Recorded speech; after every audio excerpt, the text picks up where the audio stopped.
Hello, my name is Javier Peña, and I was born in a church cult called Lldm, also known as the Light of the World.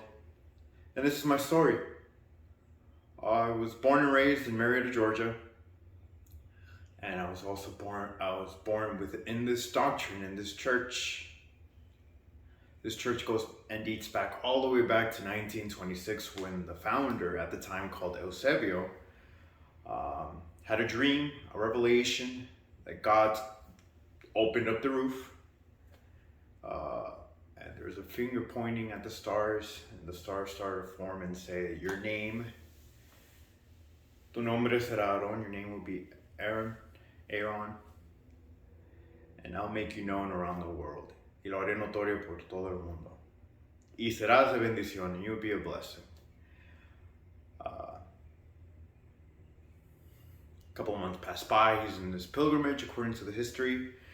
He makes it to Guadalajara, Jalisco. I believe it was December 12th, and that's when God spoke to him again and said, this is where your church will be. This is where my church will be. So this guy's in charge of the growth of the beginning of this church, of this restoration as they call it. He passes away in 1964, June 9th. The history of the church says that when he passed away, his son, I believe the youngest one, if not one of the youngest ones, Samuel Joaquin Flores, took over. And this is where the expansion, the growth of the church really took him for fruition, because during that time it was just, I believe, just 3 countries. It was mostly Mexico, I believe somewhere in California and Texas in the US, and Costa Rica. But during this guy's time, 50 years of apostleship, of leading his church, it grew hugely, immensely, from most of Latin America to parts of Europe, parts of Africa, a little bit here and there. They claimed to have, at the time, it was 50 states, 50 countries. They claimed that there was 5 million people. So here's a little brief history. I'll be going back and forth. So I'm born during the time of Samuel, born and raised in this church. I was a good kid. I want to say I was a really good kid. I was really invested during my early years in school and in church. I did what I could to be the best. I learned the Bible, the studies that came with it. I was heavily involved as a kid in the kids choir. And I knew at a young age that I wanted to serve in this church. I wanted to serve. At one point, I had the idea that one day I will come and serve this great man. To however, it didn't matter how, but I would be helpful. And it came to the point that in my mind, that I would be one of his greatest assets to help him in his work and this purpose that, at least at the time, I thought was my purpose.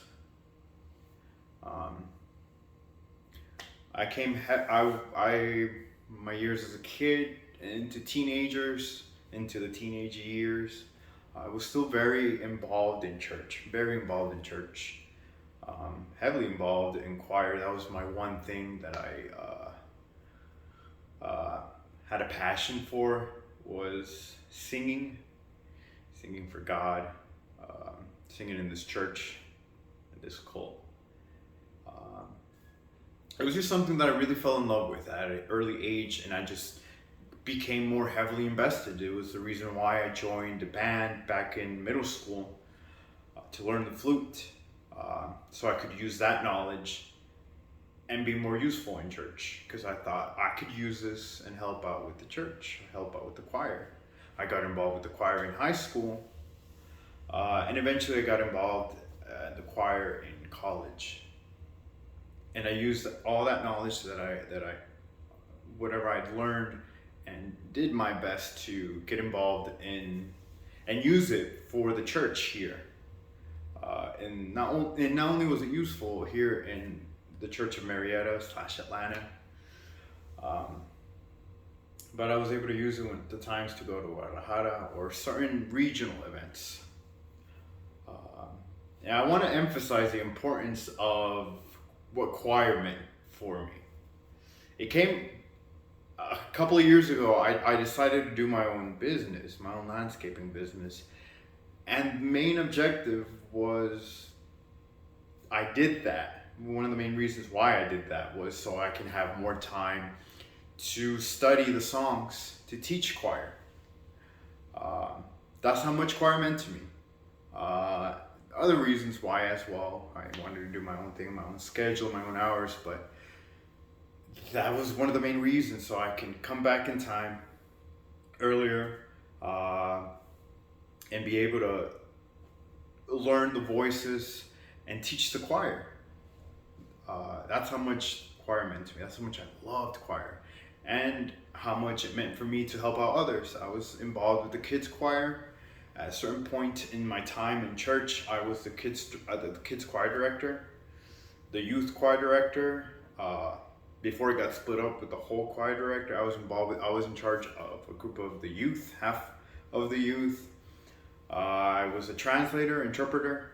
I would be there to interpret whenever, mostly Sundays, sometimes individually when there were visitors or one of the people who didn't know Spanish. I would be there to translate, to interpret.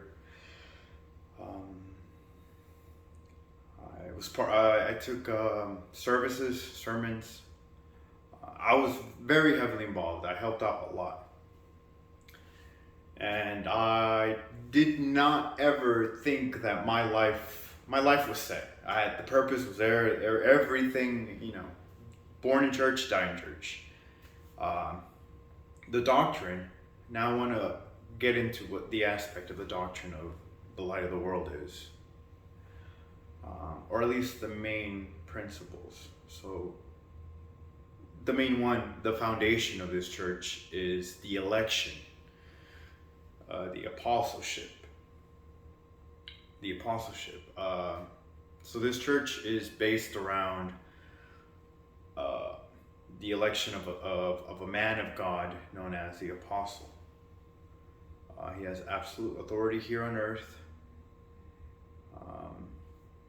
You're trying to go back, trying to see in the lens of a member of Lldm what he means for the church. He is life, he is breath, and there are a lot of phrases to describe the significance of this man for this church, for the world. But essentially, he is indispensable here in this church. There's, they do preach about God, they do preach about Jesus, but within time, at least in the last couple of years, it heavily emphasized on the importance of this man.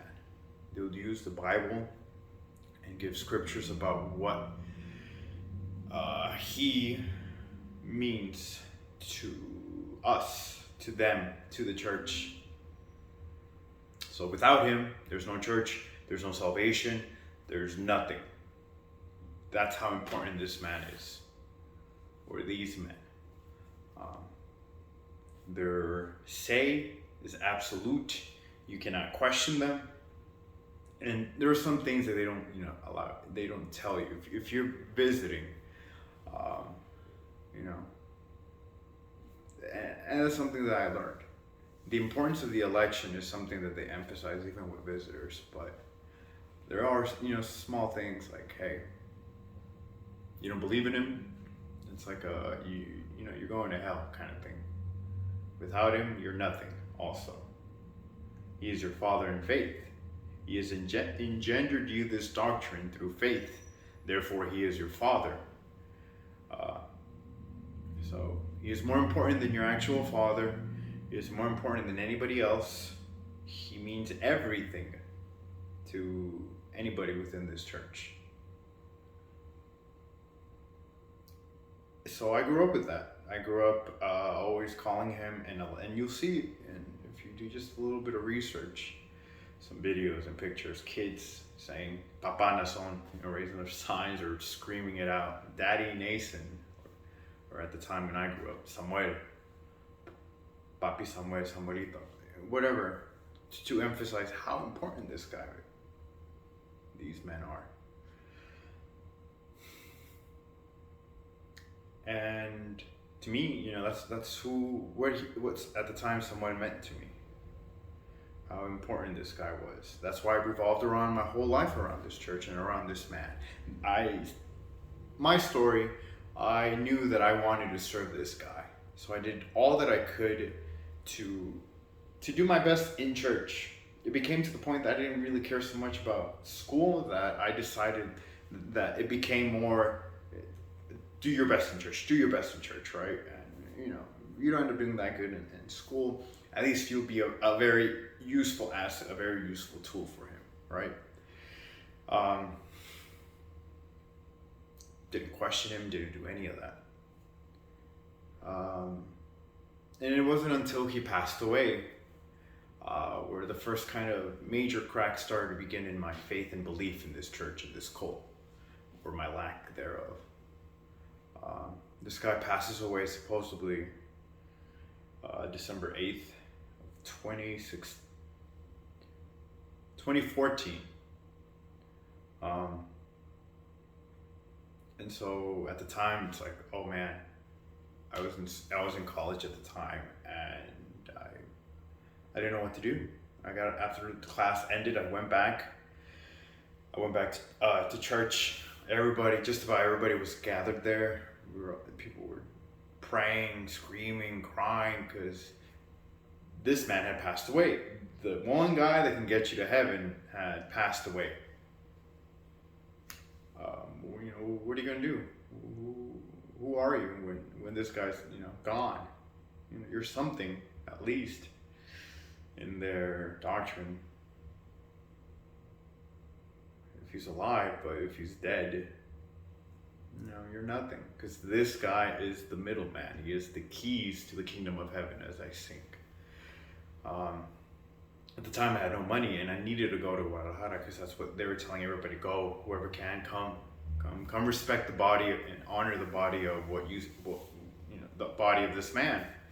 So I got myself in debt, got a credit card, and I drove with my sister and a friend, and I get there. It's constant prayer, constant consecration. You just see it's all day. Like, it's literally all day. People are praying, people are crying, people are singing, the choirs, and people are passing. The 14th of December finally arrives. It's midnight at this time, or close to midnight, where we're being told that, hey guys, get ready, get prepared. This is kind of like telling us, hey, something's about to happen. Which to me was a little weird, the design and the plan of God is mysterious. There's all this pre-planning. Anyway, finally the time arrived where a minister, Gilberto, stands up in the pulpit and starts describing a dream he had. At the time, I was outside of the church, known as the Beautiful Province. And he's describing his dream, and in the dream he says, I saw this figure, and this guy is Nason Joaquin. And that to me felt so very anticlimactic. I didn't feel anything. If anything, I felt kind of disappointed, betrayed. Like, all this time, all this invested time, all this constant praying and lack of sleep, for just a minister to describe us a dream. I was expecting like the roof of the temple, like, keep in mind, I was still a believer, roof of the temple to open up, something. And I kept looking up in the sky like something was going to happen, because I truly believed that this was the church of God. I truly believed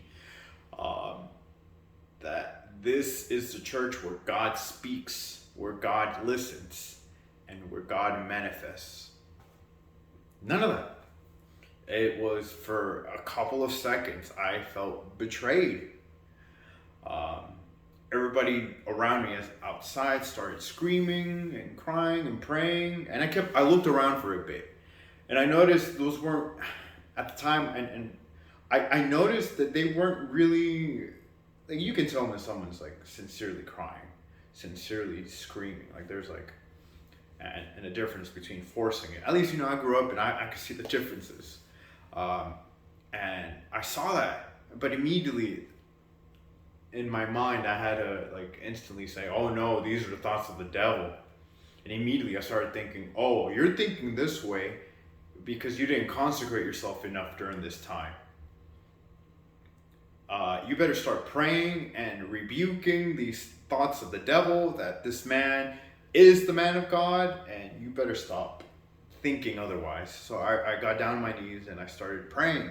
It wasn't a prayer that I would be, even at the time, like, "Oh, this is a good prayer." It's like, man, it was more like a prayer of fear that I'm like, I'm not part of the plan of God. And that's exactly what I thought. I didn't think I was part of the plan of God because I didn't feel anything. And that was my constant fear for the next couple of weeks. But eventually, my faith triumphed, and I came to accept that this man was the man of God. But over time, there were just questions that I was always a guy that had questions, that I respected the authority, but there was also a side of curiosity that didn't let me rest. Questions that I had that the church would say, "Hey, that's not for you to ask. Those aren't questions you should ask. Leave it be, and if there's a time, the time will come when the apostle will give us answers to these things." And that's what I allowed myself to believe. Okay, cool, that's fine. I accept that. That's all right. If I'm gonna get answers, maybe not now, maybe later down, and faith plays a huge role in this church. The more faith you have, the more crap you allow yourself to believe, right? But the big crack happened when the Holy Supper. So it's the remembrance of the death of Jesus Christ, and it was in California. And we were told the year before, Nason has said that this would be the last time we're all gathered here as a collective from the whole globe. Starting next year in February, we'll divide ourselves. So the U.S. for the most part, and I did hear him say Canada, parts of Europe, and people from Guadalajara were invited to go. And I'm thinking, we're 5 million people. We're about 5 million, if not 6 million people. Mexico supposedly has the most members, right? So I'm thinking 1 million, about maybe a little more. And the US tends to be the number 2 or number 3. I'm thinking, all right, we're not that far behind. I was just assuming safely, right under 1 million, like, and this is within, we're gonna go to a state within the country, meaning no one's really has an excuse to not go. They get the Glen Helen Amphitheater in California, and I did my little research, and it showed that the capacity of that place is 65,000 people. And I'm thinking, that's not enough. We need a couple more to fit all these people. The day arrives, the 14th arrives, and I go there. I'm there, and I'm seated, and I see that it was, by the time the festivity was, at full speed, there was still space. Like, it wasn't even completely full. And I thought to myself, this doesn't add up. This does not make sense. Where's the rest of the people? I think the next day or two, the church makes an announcement that more than 120,000 people were there. And I'm like, that's a lie. That's not true at all. So we're taught not to question the apostle. But I started questioning everybody else. The minister's like, who's in charge? And I remember speaking to my friend, telling him about all this. He was like, well, maybe someone higher up made that decision. It made me think, oh, the apostle. But I didn't want to get to that point. But I started thinking the times that the guy before Samuel used to read out during the Bienvenidas, the welcoming, which is always August 9th, when he gives welcoming during the Holy Supper to all the people. The Holy Supper is like, and the beautiful province in Guadalajara is like our Mecca, or their Mecca. And he would say over 5 million people, 6 million members now in church. And here we are just glorifying, like, this man who's supposed to know everything, who God talks to, who can supposedly read our minds even, is reading out and telling us there's 5 million, 6 million members. There's no way he's lying. So that's when I made the connection, like, all right, there is something fishy going on. And that's where, that's where I began questioning, and I started questioning everything, and it just didn't make sense to me. I didn't, and it made more sense why I was questioning the church that I grew up in. Pieces were starting to fall apart. I was even as a history major with a minor in religious studies when I was going to school, even hearing all of these other things, even at that time, I was like, one day I'll have the answers, because this guy is going to teach me and tell us how to defend the doctrine. And that was my main purpose why I went to school, to study history and minor in religious studies, so I can be a helpful asset and be able to preach. The idea for me at the time was, I'm going to help them. I'm going to go to this country and go that country and this country, and help out, be useful. So even during that time, I didn't even question everything I was listening. I was absorbing it and realizing, well, these are really great points, but I'm going to have to find a way around the Bible and the way the doctrine and how that works to be able to defend it. But the numbers is what did it for me. And yeah, I mean, with time, eventually, it wasn't until, I want to say, well, that was 2018. By the end of the year, I was like, this is not the right church. This just doesn't feel right. It just isn't for me. But I was still going to church just to please my parents. I was still going to church just to make them happy. And at the time, I wasn't even very involved. It became to the point that I only go Sundays. Until I decided, like, right after August, the Holy Supper, I want to say, of 2019, I decided, enough's enough. I'm done. I can't go here anymore. So I stopped attending. And it was nice. It was fun. It was like, wow, all this free time, what do I do? My therapist calls it the honeymoon phase, because several months later, I had my first panic attack. A severe panic attack where I felt that I was in a simulation, which then led to me dealing with depersonalization and derealization. This is the first time I experienced depression. This is the first time I sincerely had suicidal, I wouldn't say suicidal thoughts. I think there's another word. It was more like, if I can die right now, I'll be more than happy to die. This does not feel right. I'd rather be dead than to deal with this.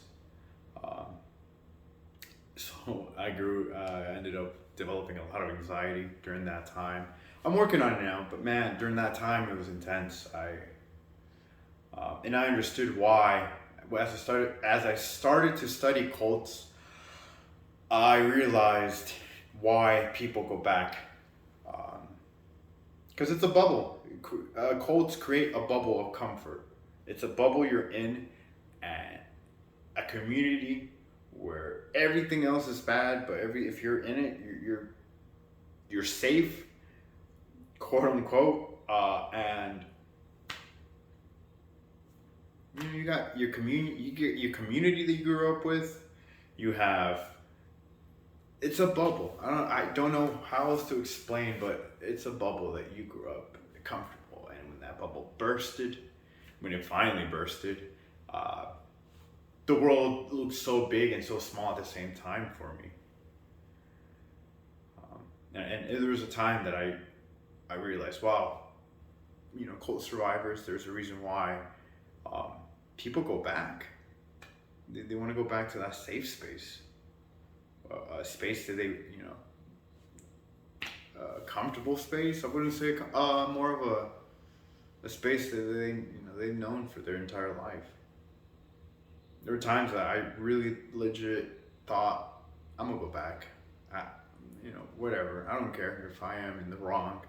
I just want to be comfortable. And there were times I almost went back, but I had to be strong. I felt like I needed to be strong because I can't, I started thinking I can't be in a church where if I were to have a family, I would have my kids be taught and raised that this man is more of a father figure than me, even though I've never met this guy. And that's the problem, that the church thinks they know who this guy is. But you can ask any of them, well, how do you know this guy? We only see him through transmissions and websites, his presentations, but what about life behind the scenes? And people think, oh, he's a holy man, the entire time. And even let's say he is, you still don't know this guy. You really don't know how this man operates, or the other two, how they operated.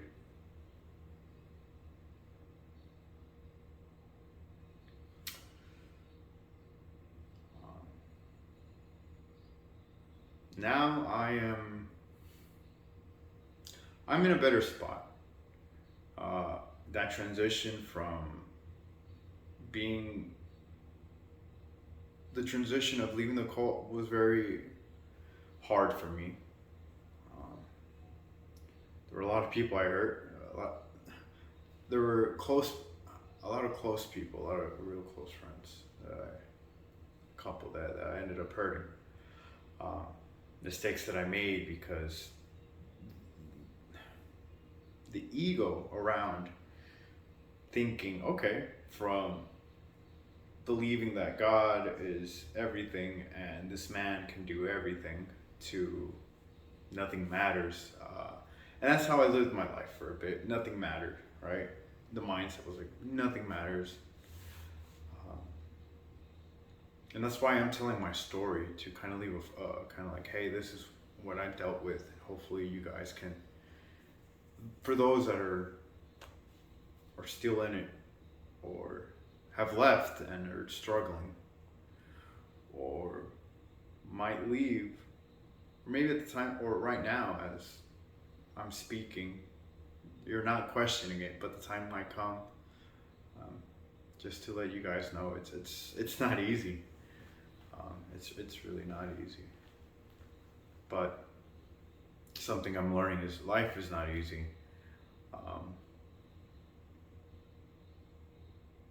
And it does get better. I'd rather be out here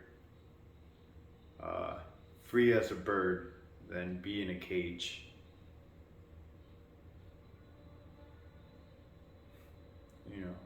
Live for me. That's something I had to learn.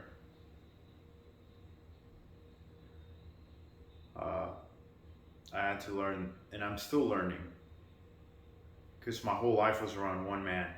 It was literally wrapped around my life was wrapped around this one man, mentally speaking. And now it's like, oh, this is my life. And there's a reason why I'm even doing this video. I don't want to live for anybody else. I'm not here to please my parents. And I know this video is going to be heard by those that I grew up with. So don't get on my dad, don't get on my mom. They already know. We still talk. I am fortunate. I am one of the fortunate people that I'm able to still speak with my parents, because there are a lot that have broken their ties. It's a cult. You know, you leave, you're an enemy. Don't talk to us. Um, and I'm still fortunate they still talk to me. And I'm blessed for that. But I also know that there are people who just want to gossip and cheese me out, because that's how it is. I was in charge of the church, of the church's choirs at one point, and it's just gossip. The elder sisters telling me, hey, do something about the younger sisters. The younger sisters telling me, hey, look at these older sisters, blah, blah. It's just gossip. And I know how it works. So please don't get on my parents. Just talk to me, if anything. And I don't want them to feel like they failed me. If anything, and I hope one day they realize, no, you guys aren't, you guys are not a failure. You didn't fail at this. If anything, thanks for waking me up. Thanks for helping me. But it is my life, and I'm not here to hide behind, because that's what I wanted to do at one point.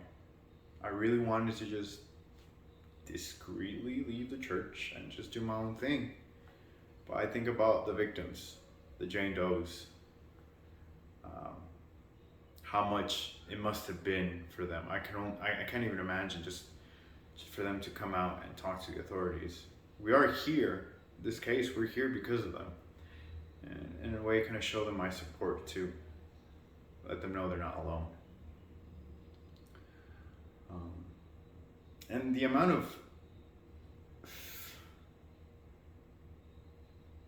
manipulation going on with the church telling the ministers, the bishops telling the church, hey, this case is being dragged because of the opposing lawyers, without realizing, hey, just take your time, do a little bit of research, hear the audios, hear the videos. The lawyers of Nason are dragging this out. It's not that hard. They'll tell you they're dragging it out. It's the other guys. No, it's Nason's lawyers. He's the one postponing. Oh, and I forgot I mentioned this guy is waiting to be sentenced. We're waiting for trial. We're waiting for trial, not waiting for sentence. We're waiting for a trial to begin because of human trafficking, child pornography, etc., etc.